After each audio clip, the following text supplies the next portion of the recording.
Next topic है मुख्यमंत्री एवं मंत्री परिषद। देखिए, राज्य राजनीति के अंतर्गत मुख्य मंत्री एवं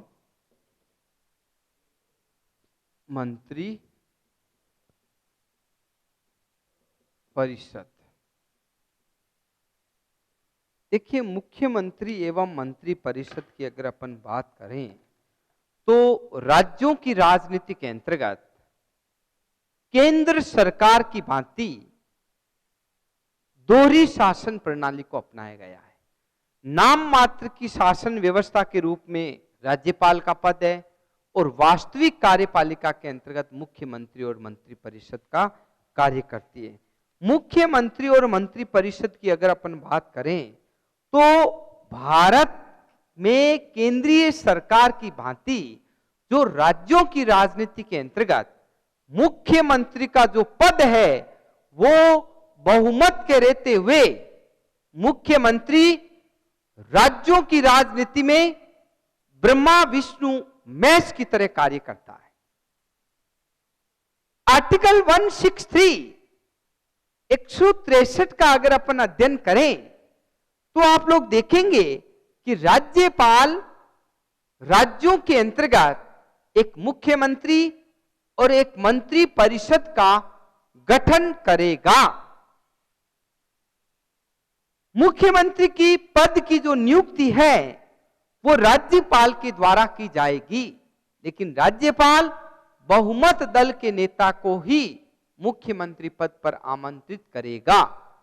लेकिन यदि किसी दल को स्पष्ट बहुमत नहीं है तो वह राज्यपाल अपने स्वयं विवेक के आधार पर जिस दल को अधिक संख्या में सीटें प्राप्त है या जो गठबंधन है उस व्यक्ति को मुख्यमंत्री पद के लिए आमंत्रित करेगा। तो संविधान के आर्टिकल 164 का अध्ययन करें तो प्रत्येक राज्य के अंतर्गत एक मुख्यमंत्री की नियुक्ति राज्यपाल के द्वारा चुनाव के ठीक 6 माह के भीतर जो है विधानसभा का अधिवेशन होना भी आवश्यक है। तो ऐसी स्थिति के अंतर्गत हम लोग देखते हैं मुख्यमंत्री की भूमिका बहुत अधिक महत्वपूर्ण होती है। नेक्स्ट आता है मुख्यमंत्री की शक्तियां और कार्य। देखिए, राज्यों की राजनीति के अंतर्गत सर्वे सर्वा होता है, वो होता है मुख्यमंत्री। मुख्यमंत्री की शक्तियां और कार्यों को हम लोग देखें तो हम लोग देखेंगे कि नंबर 1 पर आता है मंत्री परिषद का निर्माता। मुख्यमंत्री सदैव अपना सदस्यों में से मंत्री परिषद का निर्माण करता है और मंत्री परिषद का निर्माण करते समय जाति, भाषा, धर्म, लिंग के आधार पर सभी प्रकार का वो ध्यान रखता है। उसमें सीनियरिटी को, जूनियरिटी को, जाति को, धर्म को, भाषा को, क्षेत्रीयता के आधार पर मुख्यमंत्री बनने के पश्चात सबसे पहले वह मंत्री परिषद का निर्माण करता है। नंबर 2 आता है विभागों का वितरण। मुख्यमंत्री किस मंत्री को कौन सा विभाग दिया जाएगा इसका निर्णय मुख्यमंत्री के द्वारा किया जाता है। तो मुख्यमंत्री विभागों का बंटवारा भी करता है।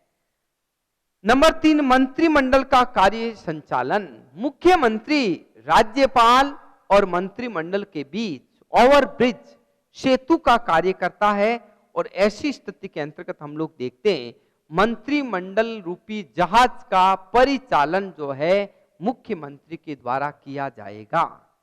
विभिन्न विभागों में समन्वय। मुख्यमंत्री विभिन्न विभागों के अंतर्गत समन्वय रखता है, कोऑर्डिनेशन रखता है। अगर कोई विभाग के मंत्री के द्वारा गलत वक्तव्य जारी किया जाता है तो मुख्यमंत्री का दायित्व है कि वो विभाग के वक्तव्य को सही करे।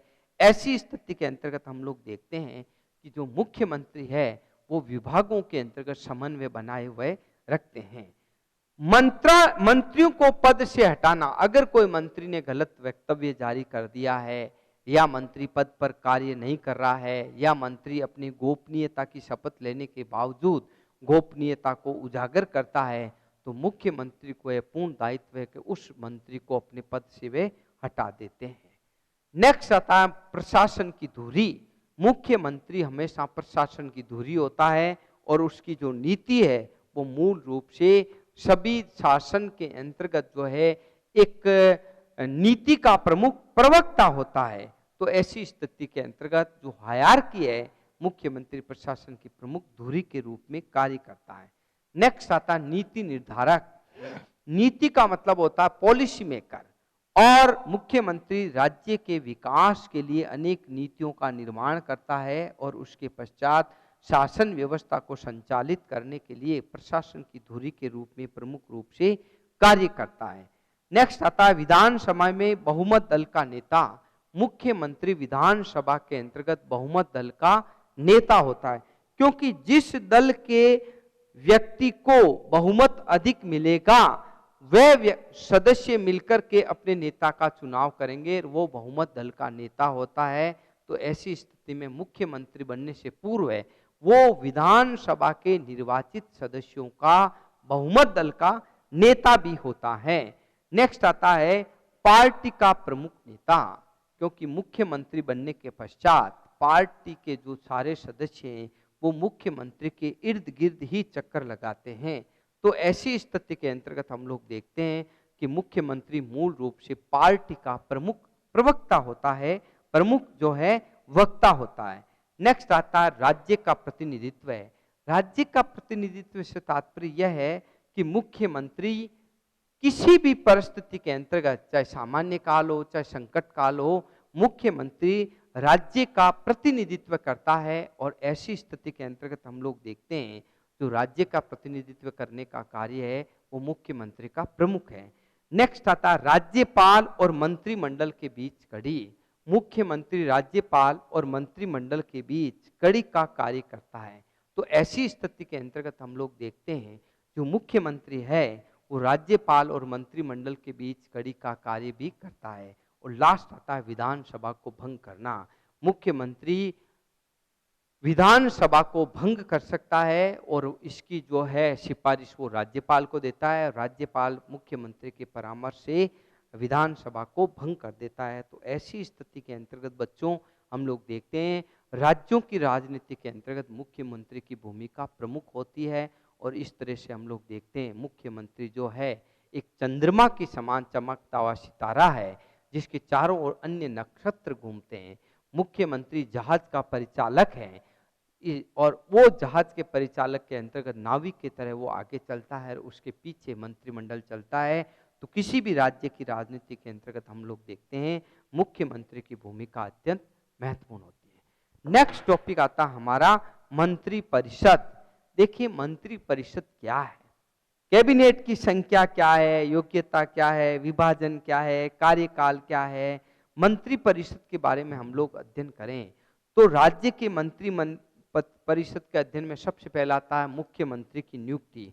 मुख्यमंत्री की नियुक्ति राज्यपाल के द्वारा की जाएगी। मंत्रियों का चयन जो है मुख्यमंत्री के द्वारा वरिष्ठता के आधार पर और जाति भाषा धर्म के आधार पर मुख्यमंत्री के द्वारा किया जाएगा। मंत्रियों की संख्या, जितनी विधानसभा की संख्या है उसका 1/4 भाग ही मंत्री लोग बनेंगे, इसके अतिरिक्त कोई भी मंत्री नहीं बनेंगे। मंत्रियों की योग्यताओं के बारे में देखें कि वे पागल दिवालिया नहीं हो, वे सरकारी लाभ के पद पर नहीं हो, वे मतलब कि जो है विधानसभा में सदस्य बनने की योग्यता रखता हो, वे किसी देश का राज्य का नागरिक होना चाहिए, तभी वह राज्य मुख्य मंत्री परिषद के अंतर्गत शामिल किया जाएगा।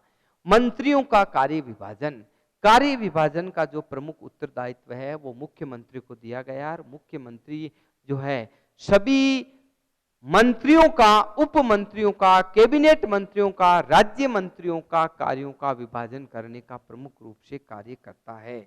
मंत्रियों का जो कार्यकाल है मंत्री परिषद का वो 5 वर्ष का होता है, लेकिन 5 वर्ष से पूर्व भी उन्हें पद से हटाया जा सकता है, उन्हें जो है पूर्व भी जो है आपके स्थानांतरण किया जा सकता है, कोई विभाग का दूसरे विभाग का चार्ज दिया जा सकता है। नेक्स्ट आता है सामूहिक उत्तरदायित्व। सामूहिक उत्तरदायित्व की जहां तक बात है तो जो मंत्रिमंडल जेनिंग्स ने कहा है कि एक साथ तैरेगा और एक साथ डूबेगा, यानी कि जो मंत्री परिषद है, एक मंत्री के द्वारा अगर कोई गलत वक्तव्य जारी किया जाता है तो मंत्री परिषद के सदस्य जो है सारे के सारे बर्खास्त होते हैं, सभी उसके लिए उत्तरदायी होते हैं। नेक्स्ट आता है मंत्री परिषद की शक्तियां। देखिए, मंत्री परिषद की शक्तियों के बारे में अगर अपन अध्ययन करें तो मैं आपको बता दूं, मंत्री परिषद और की शक्तियों के बारे में नंबर 1 आता है नीति का निर्माण करना। मंत्री परिषद हमेशा नीति का निर्माण करती है और ऐसी स्थिति के अंतर्गत हम लोग देखते हैं कि अगर कोई पॉलिसी संबंधित कोई कार्य है तो कैबिनेट की गुप्त रूप से मीटिंग होती है और उस गुप्त रूप मीटिंग के अंतर्गत जो है नीति संबंधित कोई भी जो निर्णय होता है वो मंत्री परिषद के द्वारा लिया जाता है। नंबर 2 आता है व्यवस्थापन संबंधी कार्य। अगर कोई कानून बनाना है, उसके जांच करनी है, उस पर पक्ष विपक्ष करने हैं, उसका प्रवर समिति को सौंपना है, प्रतिवेदन स्तर है, तो कानून का निर्माण हमेशा मंत्रियों के द्वारा ही विधेयक रखा जाएगा। हालांकि संसद सदस्यों के द्वारा भी रखा जाता है, लेकिन मंत्री पद होने के कारण, उनका ओहदा बड़ा होने के कारण उनकी बात को वहां पर पार्लियामेंट के अंदर, विधानसभा के अंतर्गत, विधान परिषद के अंतर्गत महत्व दिया जाता है। नेक्स्ट आता है विधानमंडल में शासन का प्रतिनिधित्व है। देखिए, विधानमंडल में शासन के प्रतिनिधित्व से तात्पर्य है कि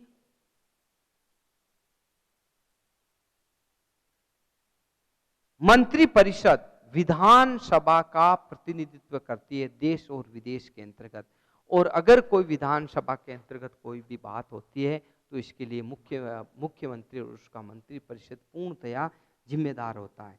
तो ऐसी स्थिति के अंतर्गत हम लोग देखते हैं कि राज्यों की राजनीति के अंतर्गत जो है मुख्यमंत्री और मंत्री परिषद की महत्वपूर्ण भूमिका होती है, और इसी कारण मैं आपको बताऊं इनका महत्व दिन प्रतिदिन आज बढ़ता जा रहा है, और बहुमत के रहते हुए जो है प्रधान मुख्यमंत्री और मंत्री परिषद सब कुछ कर सकते हैं।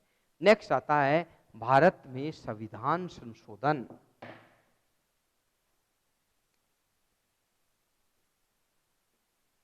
संविधान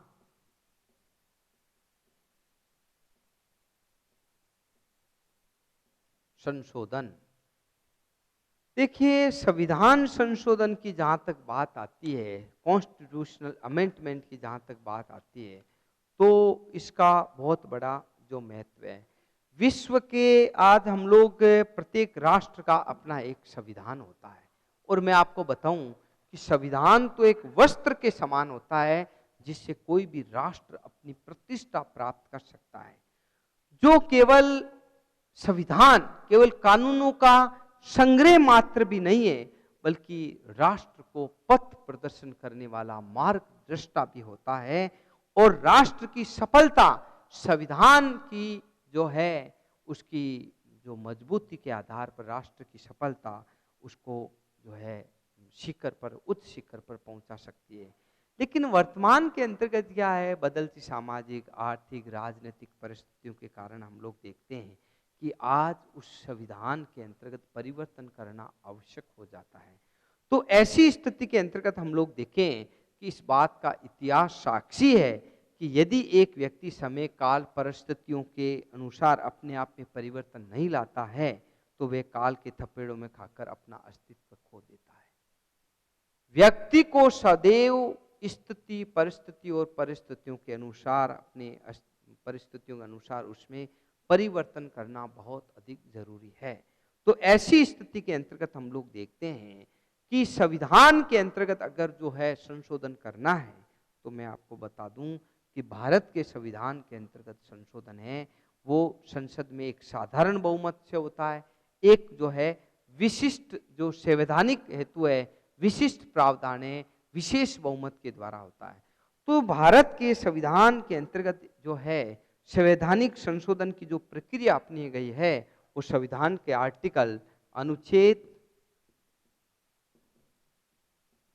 368 368 के अंतर्गत हम लोग देखें संविधान के अंतर्गत, तो भारत के अंतर्गत जो संविधान की प्रक्रिया का स्पष्ट उल्लेख किया गया है। तो ऐसी स्थिति के अंतर्गत हम लोग देखें भारत के संविधान के अंतर्गत, तो हम लोग देखेंगे कि हमारा संविधान, भारत का जो संविधान है वो कठोर और लचीलेपन का समन्वय है। फिर भी कॉन्स्टिट्यूशनल अमेंडमेंट हमेशा होते रहे हैं। तो ऐसी स्थिति के अंतर्गत हम लोग देखते हैं, भारत के संविधान की बात करें तो हम लोग देखते हैं कि भारत के संविधान के अंतर्गत जो संशोधन किए जाने हैं वो मूल रूप से जो है एक संसद के जो संवैधानिक संशोधन का जो प्रावधान किया गया है उसके अंतर्गत हम लोग देखते हैं कि भारत के संविधान के अंतर्गत जो आर्टिकल 368 दिया गया है उसके अंतर्गत जो है आपके साधारण कानून के द्वारा मूल रूप से कोई भी जो है 2/3 बहुमत पारित करने के पश्चात संसद किसी भी विधेयक को कानून पारित कर सकती है। लेकिन इसके अंतर्गत क्या होता है कि जब विशेष बहुमत हो तो 2/3 बहुमत की आवश्यकता होती है। इसमें जो है संशोधन की जो विशेषताएं हैं वो दोनों सदनों को बराबरी का दर्जा, यानी कि जो संविधान में संशोधन होता है वो दोनों सदनों में से किसी भी सदन में दोनों सदनों को बराबर दर्जा, दोनों सदनों को समान रूप से दर्जा प्राप्त होता है। यानी कि संविधान के अंतर्गत कोई परिवर्तन करना है तो उसके अंतर्गत दोनों सदन कोई भी परिवर्तन कर सकते हैं। नंबर 2 आता है राज्यों की भूमिका। राज्यों की भूमिका से तात्पर्य बच्चों यह है कि संघ और राज्य दोनों में से ऐसे अनेक उपबंध हैं संसद के दोनों सदनों के कुल सदस्यों के अलावा जो राज्य विधान मंडलों का भी संसद में अनुमोदन कानून में संशोधन करना है तो अनुसमर्थन आवश्यक है। तो इसके लिए राज्यों दोनों सदनों के जो दर्जा है उसके बाद में जो आता है राज्यों की भूमिका, संविधान के अंतर्गत संशोधन करने के लिए राज्यों की भूमिका। नंबर 3 जो आता है वो आता राष्ट्रपति की पूर्व अनुमति।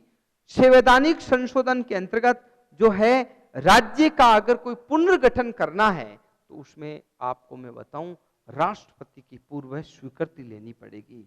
राष्ट्रपति की पूर्व स्वीकृति राष्ट्रपति की पूर्व स्वीकृति आवश्यक है। राज्य विधान मंडल द्वारा प्रस्तावित नहीं। भारतीय संवैधानिक संशोधन के अंतर्गत जो है जो राज्य की विधान मंडल है वो कोई भी प्रस्ताव पारित नहीं कर सकती। केवल पार्लियामेंट को कानून के अंतर्गत संशोधन के अंतर्गत प्रस्ताव पारित करने का अधिकार है। राज्यों की विधान मंडलों को कानून बनाने पावर नहीं है। नेक्स्ट आता राष्ट्रपति को वीटो पावर नहीं। राष्ट्रपति किसी भी वीटो नहीं, किसको? राष्ट्रपति को।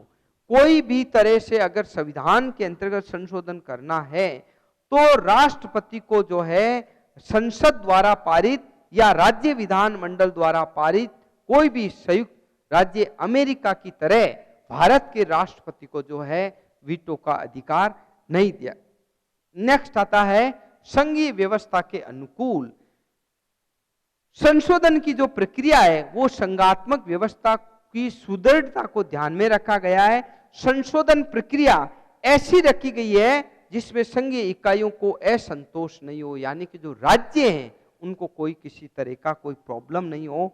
और ऐसी स्थिति में देश की एकता और अखंडता को बनाए रखने के लिए संवैधानिक संशोधन का प्रस्ताव रखा गया। नेक्स्ट आता है मध्यम मार्ग।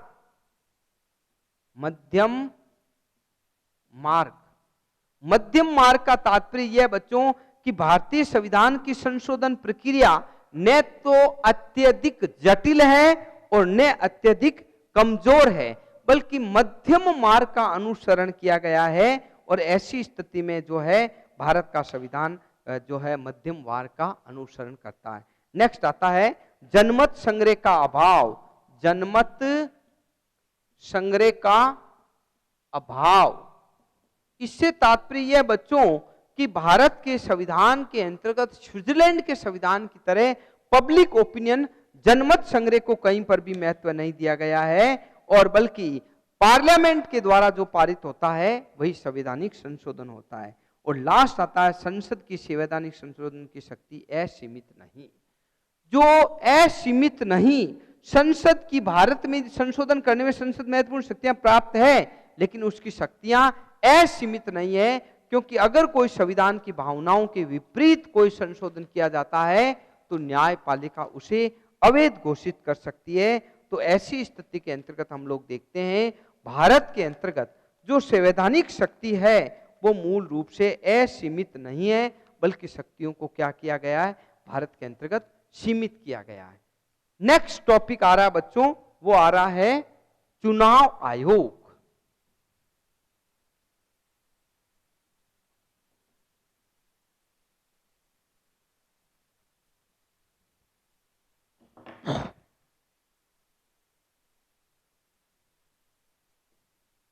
चुनाव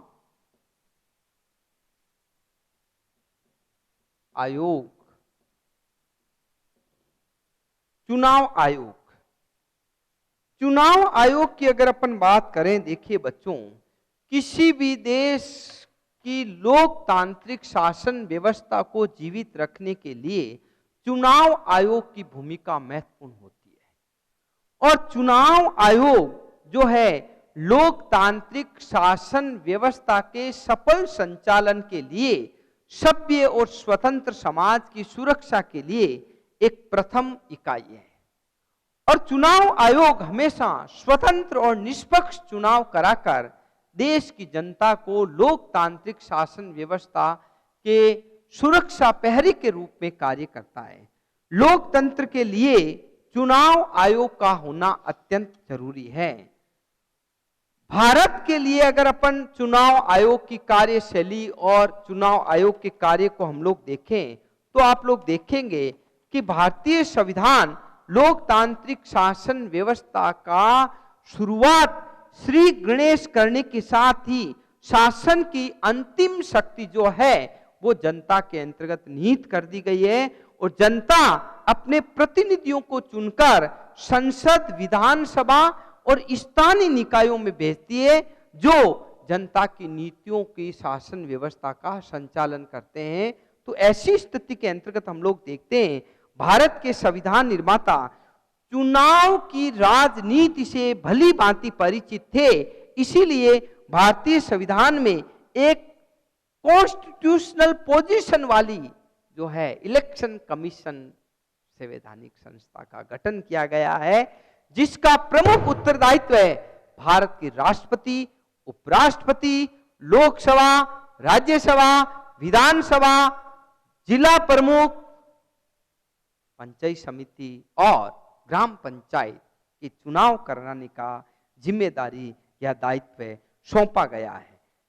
ऐसी स्थिति के अंतर्गत हम लोग देखते हैं चुनाव आयोग के अंतर्गत तो सबसे अधिक जो चुनाव आयोग हमारे सामने जो मुखरित हुआ है 13वीं विधानसभा के लोकसभा के आम चुनाव को हम लोग देखें तो आप लोग देखेंगे कि जो टीएन शेषन का कार्यकाल था उसके पश्चात चुनाव आयोग भारत का बहुत अधिक सशक्त हो गया है।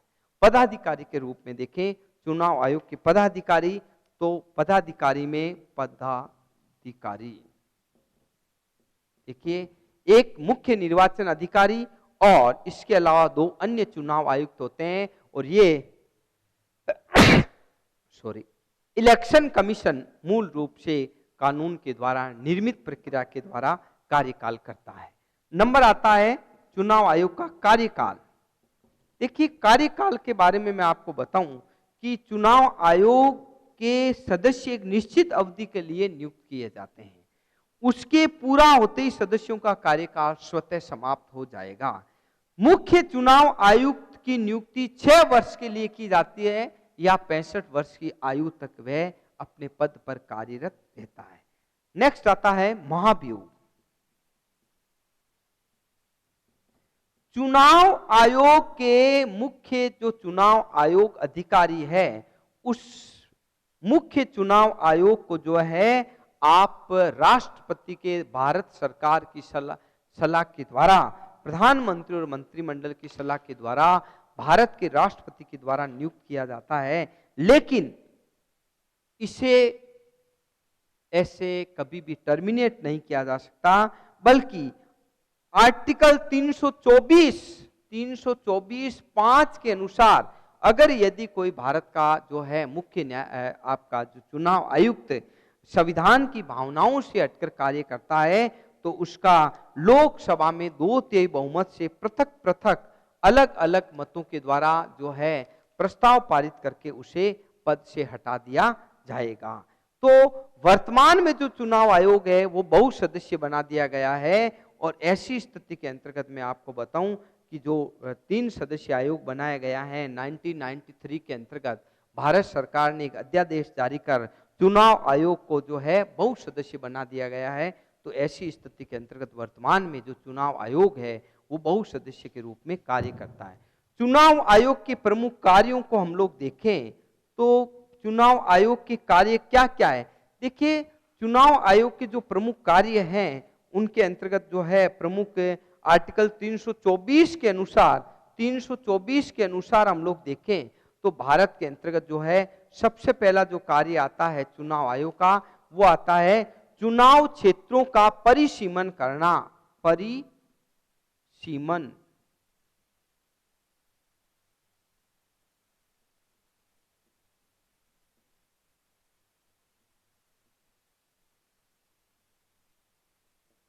नंबर 1 आता है चुनाव क्षेत्रों का परिसीमन करना। नंबर 2 के अंतर्गत हम लोग देखते हैं कि नंबर 1 में परिसीमन से तात्पर्य है कि किन क्षेत्रों में जो है अधिक जनसंख्या है, भूभाग है, किससे लोकसभा बढ़ानी है, किससे घटानी है, किस विधानसभा के अंतर्गत जो है जाति धर्म भाषा के आधार पर सेकुलरिज्म के आधार पर जो है जनगणना के अनुसार हम लोग परिसीमन करते हैं। तो ये प्रमुख कार्य चुनाव आयोग का होता है। नंबर 2 है मतदाता सूचियां जारी करना। मतदाता सूचियां जारी करना। चुनाव आयोग हमेशा मतदाता सूची जारी करता है। उस मतदाता सूची के पश्चात ही कोई भी व्यक्ति वोट कास्टिंग मतदान कर सकता है। अर्थात मतदाता जो सूची होती है उसके अंतर्गत हम लोग देखते हैं कि चुनाव आयोग लिस्ट में नाम है या नहीं है, 18 वर्ष की उम्र के कम आयु के जो व्यक्ति है या जो जिनकी मृत्यु हो गई है उनके नामों को डिलीट कर दिया जाता है। तो ये प्रमुख कार्य है चुनाव आयोग का है। नंबर 3 चुनाव चिन्ह आवंटित करना। आवंटन। चुनाव चिन्ह से तात्पर्य अगर कोई निर्दलीय कोई व्यक्ति चुनाव लड़ता है तो उसको चुनाव चिन्ह जारी किया जाता है। कांग्रेस, बीजेपी, भारतीय जनता पार्टी है या कोई समता पार्टी है, समाजवादी पार्टी, द्रविड़ मुनेत्र कड़गम है, असम गण परिषद है, अनेक जितने भी क्षेत्रीय राजनीतिक दल हैं उनको मान्यता देना, उनको चुनाव चिन्ह जारी करना, ये चुनाव आयोग का प्रमुख कार्य है। नंबर 4 जो पॉइंट मैं अभी बता रहा था, राजनीतिक दलों को मान्यता देना। राजनीतिक दलों को मान्यता देना।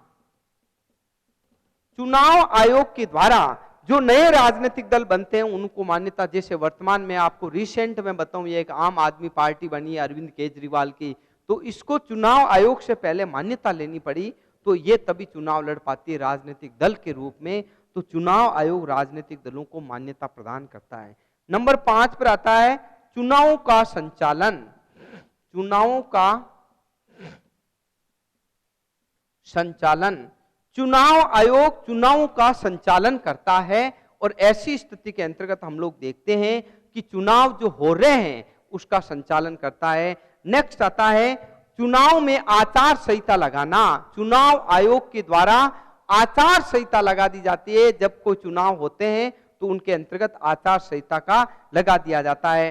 फोटो पहचान पत्र जारी करना और आपका प्रशिक्षण देना, चुनाव में धांधलियों का निपटारा करना, रेडियो समाचार पत्रों के द्वारा जो है चुनाव के बारे में जन जागृति पैदा करना। तो इस तरह से हम लोग देखते हैं चुनाव आयोग के द्वारा अनेक कार्य किए जाते हैं, जिसके द्वारा हम लोग देखते हैं कि चुनावों के अंतर्गत जो चुनाव क्षेत्रों का निर्धारण किया जाता है तो लोकतांत्रिक शासन प्रणाली के अंतर्गत चुनाव आयोग की महत्वपूर्ण भूमिका होती है और उसके द्वारा कार्यों का संचालन किया जाता है। तो ऐसी स्थिति में लोकतांत्रिक शासन प्रणाली के अंतर्गत जो चुनाव आयोग है, वो चुनाव आयोग निर्वाचन संबंधित गतिविधियों को संचालित करता है ताकि लोकतांत्रिक शासन व्यवस्था के अंतर्गत निष्पक्ष रूप से चुनाव हो सके।